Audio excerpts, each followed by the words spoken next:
Scarlett Blade. Hello, ladies and gentlemen, and welcome to Silent Night, Memoirs of a Royal Guard, Chapter 8. Princess, are you certain you don't want to go to the gala? It's the biggest event this year, Iridescent said while I stood quietly behind her. The princess waved her hoof and said, "We are certain you would not know any pony there, and it would not amuse us." Well, that was that. The princess didn't want to go. We'd have a nice, quiet night here. "But you might have fun, princess. You may even meet new friends," Iridescent said over my thoughts. Princess Luna paused as if to think it over. Then she said, "No, thank thou for thinking of our feelings. Perhaps we can watch from the balcony. We three can make our own fun, can we not?" "Of course, princess," Iridescent said, and looped her hoof around mine and tugging her closer. "Silent Night and I will be happy to do that, right?"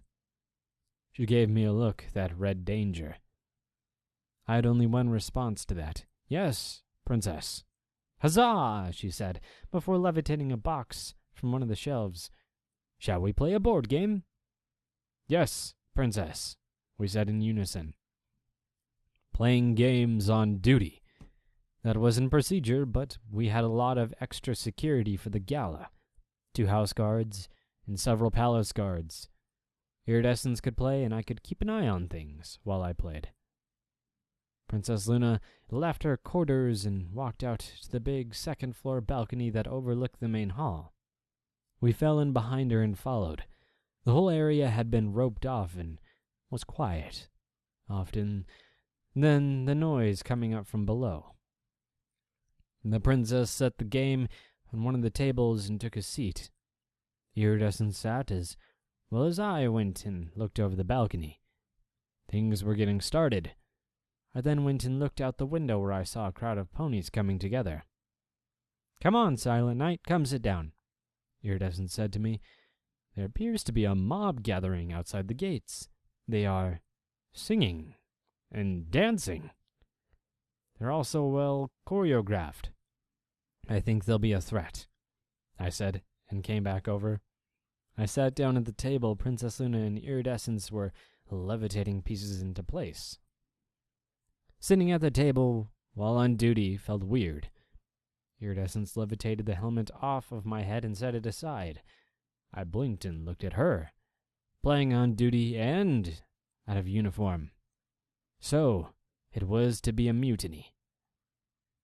"Have thou played before, Silent Night?" Princess asked. "No, princess," I replied. Iridescent spoke out of turn and said, "We are so surprised." Both mares laughed. I once had an instructor tell me I had a career in comedy. Maybe he wasn't just being a jerk. Princess Luna smiled and said, "Fear not, Silent Night. We shall teach thou to play." The board was an old-time map of Equestria and had colored lines all over it. The princess slid a group of pieces towards me. I took one in my hoof and peered at it, one of the many blue train cars. She then slid 4 cards over to me. "Thy goal is to complete the route on thy cards. Pretend thou is riding the train and exploring our great land." Pretend. I used to do that a lot with my sister. We played all sorts of games, at least until Father got wind of it.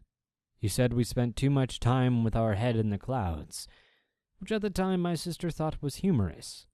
You know, since we're Pegasi, Dad didn't find that funny. Winterspear caught the worst of that. We focused more on our studies afterwards. Orders were orders, though. "Yes, princess," I said, and she set about explaining the rules to me. They were simple enough, and I caught on quickly. It was a game about trains, but there were a lot of strategy to how you laid out your routes and blocked others. I had to win. I also had a job to do. On Iridescence's turn, I got up to look down the ballroom. The gala was in full swing, but there was something out of place. A pink mare with cotton candy hair was making something of a scene. There is a pink mare acting peculiar down there." "That is fine, Silent Night. There are guards there. Come, play your turn," Iridescent said. I wasn't sure.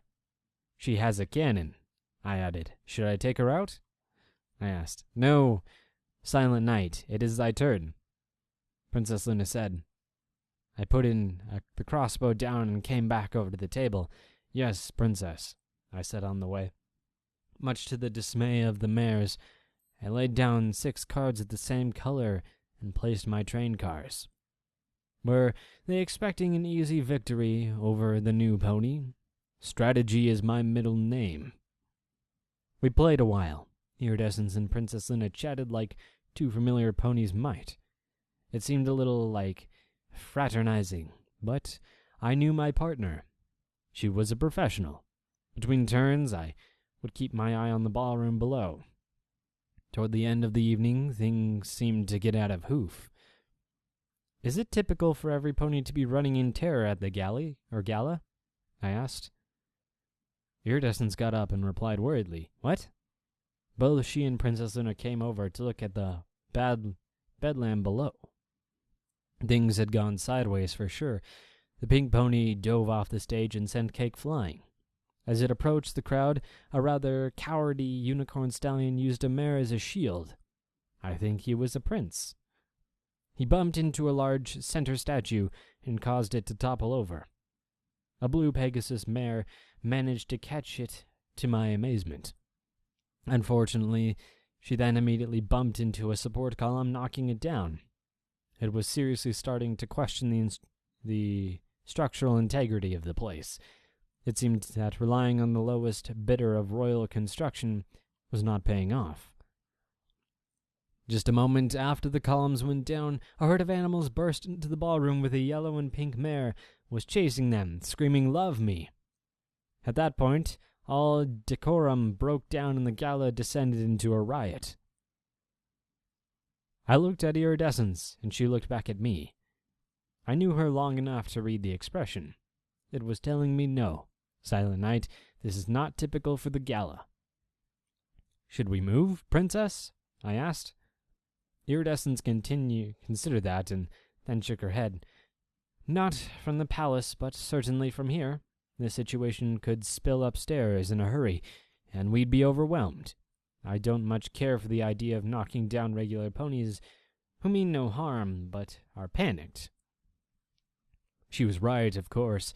She always was. I nodded and said, "Princess, shall we finish our game in your chambers?"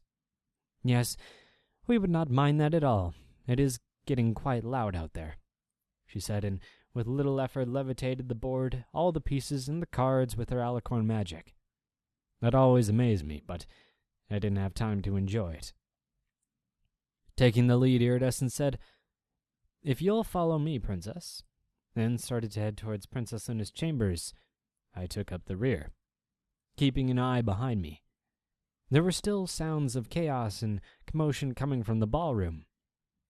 Thankfully, we reached our destination without any excitement. I closed the door behind us while Princess Luna and Iridescence sat the game back up. I took my seat. We played on quietly until I asked, "Should the columns have been that easy to knock down?" Both mares looked up at me. "What?" I frowned. "No pony finds that weird." Others noted it is going to be the best night ever, at least for most ponies.